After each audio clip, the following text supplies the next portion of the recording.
Halo teman-teman, selamat datang kembali di channel Cerpen Remaja. Di konten kali ini, saya akan membahas cerita tentang horor yang berjudul Cerita Horor Warung Tua yang Ada di Depan Rumah.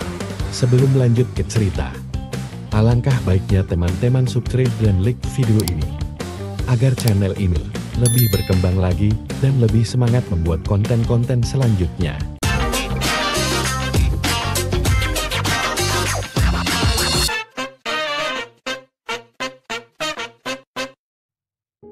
Di awal cerita, di sebuah desa kecil yang tenang, terdapat sebuah rumah sederhana yang berdiri di pinggir jalan. Di depan rumah itu berdiri sebuah warung tua yang seolah-olah sudah ada sejak zaman dahulu kala. Warung itu sering disebut warung depan rumah oleh penduduk setempat. Meski tampak seperti warung biasa, ada cerita misteri yang mengelilinginya yang membuat bulu kuduk merinding. Pemilik warung itu adalah seorang wanita tua bernama Bu Sarim. Tidak ada yang tahu pasti berapa umur Bu Sari, tetapi wajahnya yang keriput dan rambutnya yang sepenuhnya memutih menunjukkan bahwa dia sudah sangat tua. Bu Sari selalu ramah kepada pelanggan, namun ada aura misterius yang selalu menyelimutinya. Pada suatu malam yang sunyi, Andi, seorang pemuda yang baru saja pindah ke desa itu, merasa lapar dan memutuskan untuk membeli makanan di warung Bu Sari. Ketika Andi masuk ke dalam warung, dia merasa udara di dalam sangat dingin, meskipun di luar tidak begitu dingin. Bu Sari menyambut Andi dengan senyuman yang ramah, namun ada sesuatu yang membuat Andi merasa tidak nyaman. "Selamat malam, Nah, apa yang ingin kamu beli?" tanya Bu Sari dengan suara serak.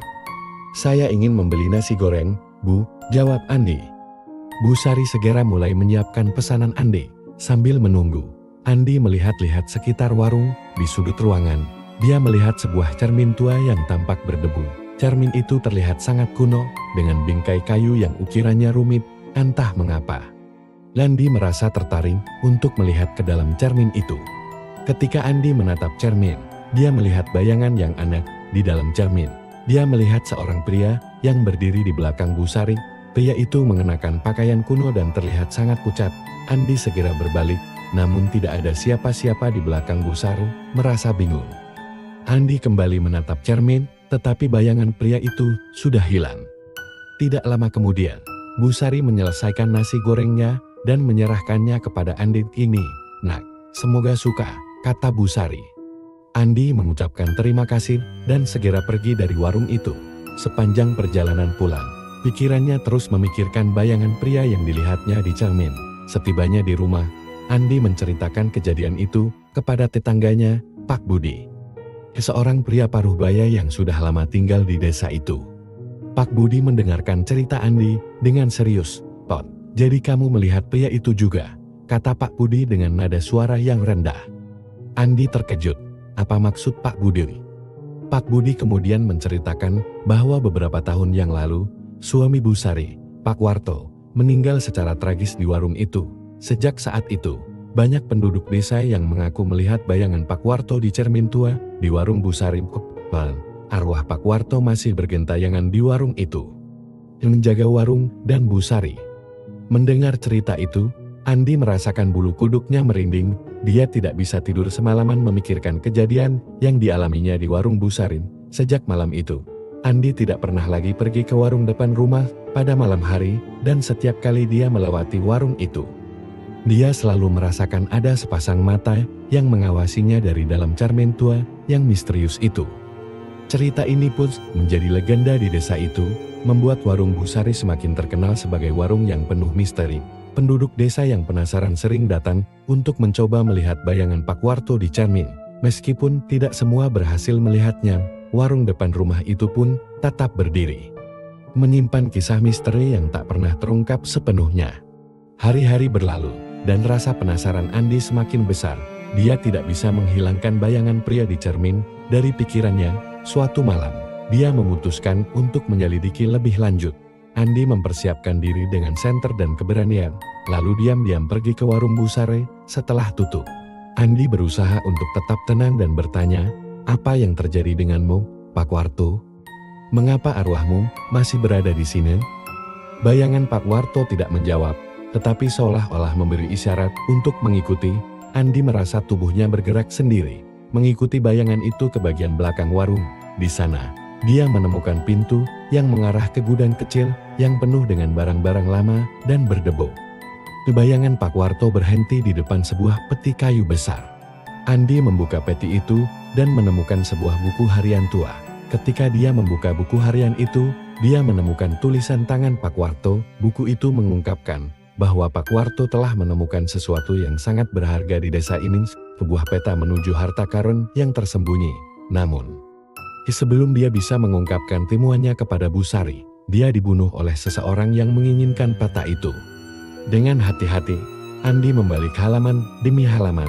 Di bagian akhir buku, dia menemukan peta yang dimaksud. Andi merasa ketakutan sekaligus tertarik. Dia memutuskan untuk membawa buku harian dan peta itu ke rumah Pak Budi untuk meminta nasihat. Sesampainya di rumah Pak Budi, Andi menceritakan semua yang terjadi. Pak Budi terkejut, tetapi dia percaya pada cerita Andi. Ini mungkin alasan mengapa arwah Pak Warto masih bergentayangan. Dia ingin harta karun itu ditemukan dan keadilan ditegakkan.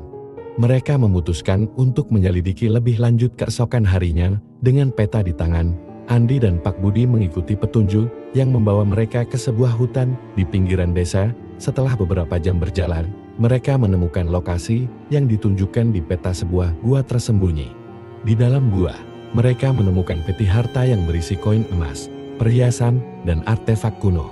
Namun, sebelum mereka bisa merayakan penemuan mereka mendengar suara langkah kaki mendekat.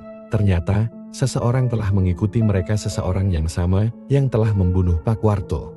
Orang itu adalah seorang pria tua bernama Pak Darto, tetangga yang dikenal baik hati tetapi ternyata menyimpan dendam lama terhadap Pak Warto. Pak Darto mengungkapkan bahwa dia ingin menguasai harta karun itu sendiri dan tidak segan-segan membunuh siapapun yang menghalanginya. Pak Budi dan Andi terjebak. Tetapi tiba-tiba bayangan Pak Warto muncul di antara mereka dengan kekuatan yang tak terlihat.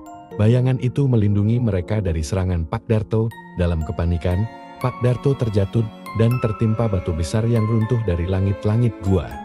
Setelah kejadian itu, arwah Pak Warto tampak tersenyum pada Andi dan Pak Budi sebelum menghilang selamanya. Mereka membawa harta karun itu kembali ke desa dan mengungkapkan semuanya kepada Bu Sari. Dengan harta karun itu, Bu Sari bisa hidup lebih nyaman. Dan cerita tentang misteri warung depan rumah pun tersebar ke seluruh desa. Setelah kejadian di gua, desa kecil itu tidak lagi sama. Kisah penemuan harta karun dan roh Pak Warto yang akhirnya beristirahat dengan tenang menjadi bahan pembicaraan yang tak habis-habis di antara penduduk desa. Warung Bu Sari pun menjadi tempat yang lebih ramai. Tidak hanya untuk membeli makanan, tetapi juga untuk mendengar cerita penuh misteri yang terjadi di sana. Namun, kehidupan Bu Sari tidak kembali normal sepenuhnya. Malam-malam panjang yang dilaluinya masih dihiasi dengan kenangan tentang suaminya dan misteri yang pernah meliputi warung itu. Bu Sari sering duduk sendirian di depan cermin tua, mengenang masa lalu dan berpikir tentang nasib suaminya. Suatu hari, seorang pengunjung asing datang ke warung. Namanya adalah Ibu Lina, seorang penulis dan peneliti paranormal. Dia mendengar cerita tentang warung Bu Sari dari salah satu penduduk desa dan merasa sangat tertarik. Ibu Lina meminta izin Bu Sari untuk menginap beberapa malam di warung guna menyelidiki lebih lanjut tentang kejadian misterius yang pernah terjadi di sana. Bu Sari awalnya ragu, tetapi akhirnya mengizinkan dengan harapan bahwa penelitian Ibu Lina mungkin bisa memberikan lebih banyak jawaban tentang kejadian yang menimpa suaminya. Malam pertama Ibu Lina di warung itu penuh dengan kejadian aneh. Dia mendengar suara-suara samar, melihat bayangan yang bergerak, dan merasakan dingin yang tiba-tiba datang dan pergi. Ibu Lina mencatat semua pengalamannya dengan cermat. Dia juga menggunakan berbagai alat untuk mendeteksi keberadaan paranormal, seperti kamera inframerah dan perekam suara. Pada malam ketiga, dia berhasil merekam suara yang sangat jelas, suara Pak Warto yang berbicara. "Darto pengkhianat, harta karun." Begitu bunyi rekaman itu. Ibu Lina segera menunjukkan hasil rekaman itu kepada Bu Sari dan Andi. Mendengar suara suaminya lagi, Bu Sari tidak bisa menahan tangis. Namun, rekaman itu juga memberikan petunjuk baru. Ternyata, masih ada bagian dari kisah harta karun yang belum terungkap sepenuhnya. Dengan bantuan Ibu Lina, Andi, dan Pak Budi, Bu Sari memutuskan untuk mencari tahu lebih lanjut. Mereka kembali memeriksa buku harian Pak Warto dan menemukan peta kedua yang tersembunyi di halaman terakhir. Peta ini menunjukkan lokasi kedua yang berada di dalam desa, tepatnya di bawah warung itu sendiri.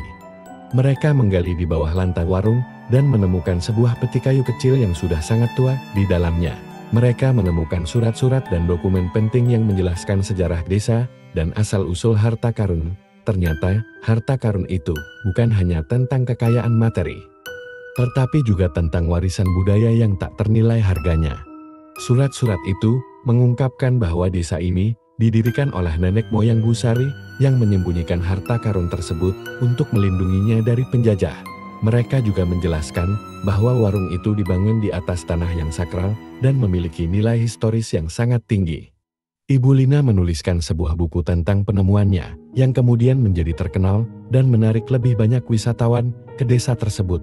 Dengan dukungan dari pemerintah lokal, desa itu berkembang menjadi tujuan wisata budaya yang dihormati.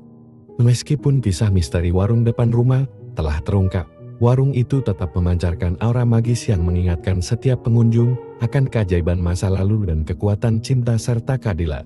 Busari akhirnya bisa hidup dengan tenang, mengetahui bahwa suaminya telah mendapatkan keadilan dan bahwa warungnya kini menjadi bagian penting dari sejarah desa. Dan di malam-malam yang tenang, jika kamu duduk dengan hening di warung itu, kamu mungkin masih bisa merasakan kehadiran Pak Warto yang menjaga tempat itu. Tersenyum bersama Busari, selamanya menjadi bagian dari kisah indah yang tak pernah berakhir. Cerita misteri di warung depan rumah ini berakhir dengan sebuah pesan yang menginspirasi kita semua, bahwa setiap tempat dan setiap orang memiliki cerita yang layak untuk ditemukan dan dihargai. Warung Busari tidak hanya menjadi saksi bisu dari masa lalu, tetapi juga menjadi mercusuar harapan untuk masa depan. Terima kasih telah menonton video ini. Saya sangat menghargai dukungan dan waktu yang telah Anda habiskan untuk menonton konten video saya. Dan jangan lupa untuk subscribe channel ini dan aktifkan lonceng notifikasinya agar tidak ketinggalan cerita-cerita menarik berikutnya.